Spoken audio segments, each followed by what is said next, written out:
Hola, buenos días desde La Habana y sí, como es tradición ya en este programa estoy de regreso este lunes reiniciando la semana informativa después de la pausa de sábado y domingo y además en una jornada que ha amanecido soleada, algo fresca pero muy agradable el clima hoy en La Habana, así que abriré de par en par esta ventana 14, no solo para asomarme y para que entre el fresco, la brisa informativa, sino sobre todo para invitarlos a ustedes a que se asomen junto a mí a los temas y las noticias más importantes de este 14 de diciembre de 2020 aquí en Cuba. Se nos está acabando un año muy difícil y en un primer momento hablaré sobre el paquetazo de precios, sí, esas nuevas tarifas y el alza del costo de la vida que se nos viene encima en esta isla. Pero antes de decirles los titulares, voy a irme sirviendo también, como es ya tradición en este programa, el cafecito informativo que está recién colado, un poco aguado,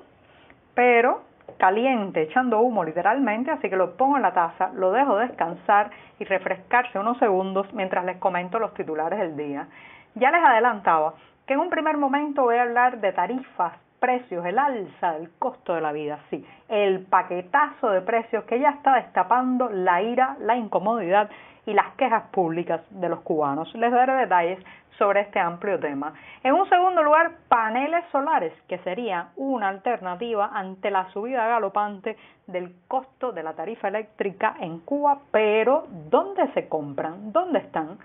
También este podcast sopla las velitas de su segundo cumpleaños en este diciembre de 2020 y no quería dejar de hablar de la importancia también que tiene la voz, el mecanismo de la comunicación humana para difundir noticias en una realidad como la nuestra. Y por último, recomendarles unas becas, sí, para líderes sociales cubanos que las bases y las categorías y también requisitos para obtenerlas las pueden leer en las páginas del diario digital 14 y medio. Dicho esto, ahora sí me voy a tomar el cafecito informativo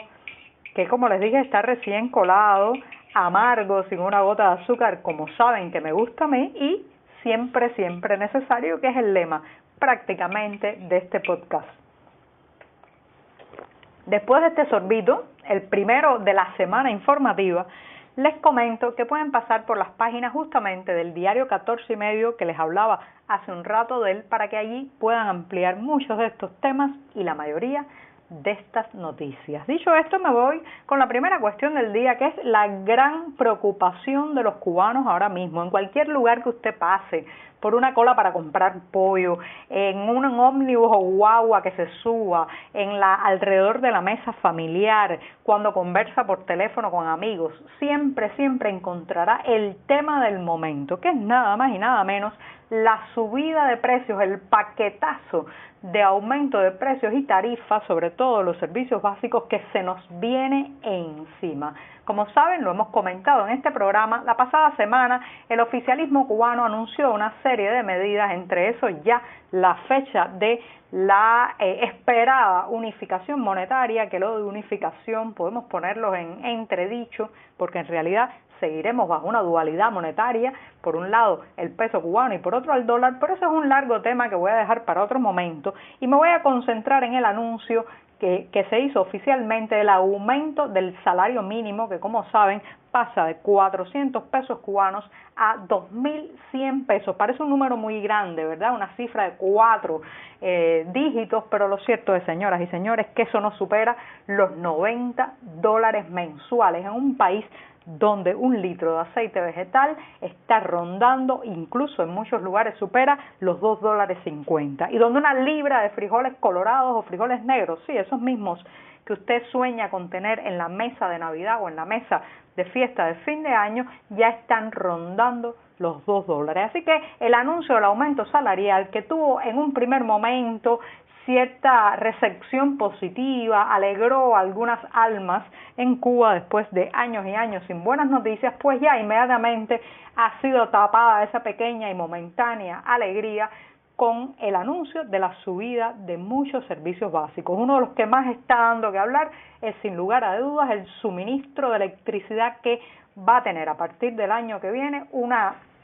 un alza, una subida importante que está ahora mismo amenazando con fastidiar las pocas celebraciones de fin de año que iban a quedar en esta isla y sobre todo está generando una gran ola de rechazo y quejas entre incluso los más fieles al régimen. Sí, como escuchan, la prensa oficial, que además se dedica con bastante encono a filtrar y a censurar comentarios incómodos que le dejan los internautas, no ha podido ni siquiera con esas prácticas de filtraje evitar que se cuelen en sus páginas cientos y cientos de mensajes de personas que se autotitulan revolucionarios, que dicen apoyar al sistema, pero que están poniendo literalmente, señoras y señores, el grito en el cielo con la subida del costo de la electricidad, porque a partir del 1 de enero, como saben,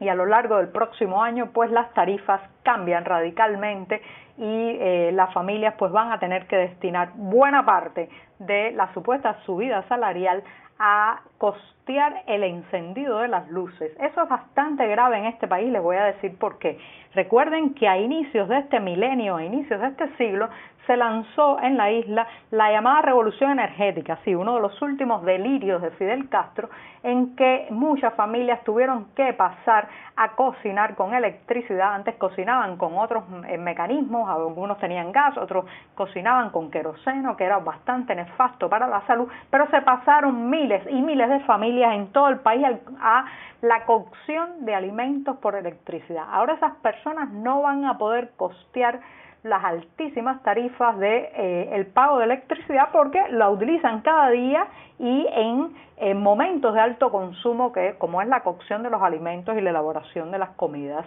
También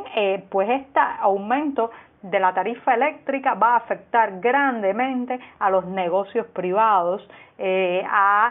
por ejemplo, ya prácticamente será un lujo en un país que la mayor parte de los meses del verano la temperatura supera los 30 grados Celsius, será un lujo encender un aire acondicionado, incluso, señoras y señores, encender un ventilador, porque simplemente entonces tendrá usted que destinar buena parte o la mayor parte de su salario a costear la energía eléctrica, el suministro eléctrico. El oficialismo se escuda en que esas tarifas han estado subsidiadas por décadas y que ya no pueden seguirse subsidiando, pero lo cierto es que han generado una medida profundamente impopular. Estas son las decisiones que tienen un costo político de proporciones incalculables. Ellos pueden aceitar su propaganda ideológica, pueden mostrarse en las consignas triunfalistas y victoriosos, pero este tipo de medida dinamita muchísimo sus bases, sí, esas mismas bases de personas que han entregado la mayor parte de su vida al sistema y que ahora ven cómo su pensión, su salario, se le va justamente en solo pagar la electricidad, o buena parte de sus pensiones y salarios se van en encender bombillos, en cocinar y en intentar refrescarse en la canícula del verano cubano. Bueno, me he extendido un poco en el tema, les recomiendo que pasen a buscar más detalles por las páginas de 14 y medio con datos, cifras y testimonios, pero el tema pica y se extiende y la situación está bien complicada. Me voy a dar el segundo sorbito del día para pasar a un tema que está relacionado. Cuando usted escucha que han subido las tarifas eléctricas, que encender un bombillo, poner a cargar un móvil va a ser un verdadero dolor de cabeza en los próximos meses. Incluso una amiga me decía que ya no podía ir a visitar a otra y decirle, ponme a cargar el móvil aquí mientras estoy en tu casa, porque eso sería prácticamente un ataque al bolsillo de esa persona. Bueno, pues en medio de eso uno se pregunta, ¿cómo podríamos generar los cubanos de manera independiente y autónoma energías renovables? ¿Cómo podríamos hacer uso de esas energías, por ejemplo, la energía solar que está de manera tan abundante en este país? ¿Cómo podríamos entonces independizarnos de la impopular Unión Nacional Eléctrica, que sus siglas UNE han sido por estos días una de las más vilipendiadas junto al monopolio estatal de telecomunicaciones de Texas? La UNE se ha convertido en una especie de bestia negra del paquetazo económico que espera a Cuba. Y entonces uno se pregunta, bueno, ¿podríamos adquirir los ciudadanos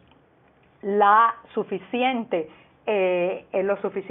paneles solares que la propia Unión Eléctrica, por sus siglas UNE, nos vendiera para entonces poder independizarnos o no pagar los costos de tarifas tan altas. Bueno, imagínense usted que desde 2017 se está oyendo en los titulares, leyendo en los titulares y oyendo en los medios nacionales que Cuba planeaba producir paneles solares para viviendas particulares como parte de un programa para revertir la llamada matriz energética basada fundamentalmente en el petróleo. Si usted encuentra a la venta algún panel solar por ahí a privado, me avisa, porque eso no hay prácticamente que yo sepa en ningún lado. O sea, por un lado suben, aumentan, disparan las tarifas eléctricas y por otro no queda una alternativa para la autonomía, que además sería una autonomía que beneficiaría no solamente al país y a la persona, sino también al medio ambiente, sería mucho menos contaminante. ¿Dónde están los dichosos paneles solares que llevan 3 años promoviendo y diciendo que ya vienen para que podamos comprarlos los ciudadanos? Incluso me imagino edificios que podrían hacer colectas económicas entre los vecinos para instalar algunos de esos paneles, por ejemplo, para los servicios comunes como la bomba de agua, los bombillos que iluminan los pasillos. ¿Por qué? ¿Por qué no hay acceso? Usted sabe por qué. Bueno, porque esto hay que pagar sí o sí los altísimos precios de la tarifa eléctrica que está imponiendo el Estado. Así que vamos a ver si para el 2021 se abre esta posibilidad o abrimos esta posibilidad, porque también importarlos es sumamente caro por el momento. Bueno, me voy rápidamente al tercer tema que tiene que ver con este programa. Si ya saben que este podcast está soplando literalmente las velitas de su segundo aniversario, amargo y siempre necesario, es lo que repito cada mañana desde diciembre de 2018 en que se abrió el servicio de internet en los móviles cubanos. Ya sé que muchos han querido que también lance un canal en video, pero les digo que yo elegí la voz, solo la voz, porque quiero llegar a mucha gente dentro de Cuba que no tiene prácticamente acceso a internet y puede gastar muy pocos recursos en comprar datos para descargar contenido. Así que mi meta es estar literalmente pegada a la oreja del agricultor en Alquizar, al cuentapropista que intenta mantener abierto su negocio, a la ama de casa que cada día hace malabares para alimentar a su familia, al joven artista que cuenta los megabytes para poder costear su acceso a internet. A ellos va dirigido fundamentalmente este programa y a todos los cubanos y no cubanos fuera de la isla, pero sepan que este segundo aniversario es un buen momento también para replantearse que a pesar de los obstáculos, cada mañana yo seguiré tomando la cucharita para hacer la cortinilla musical de este programa y dándoles un buen cafecito informativo. Y me despido recordándoles la convocatoria para becas de jóvenes líderes sociales en Cuba. Están las páginas del diario 14 y medio y son becas para jóvenes de 20 a 35 años que residan en la isla interesados en fortalecer sus capacidades de liderazgo dentro de la sociedad civil en esta isla. Y con esto me despido esta mañana. Muchas gracias.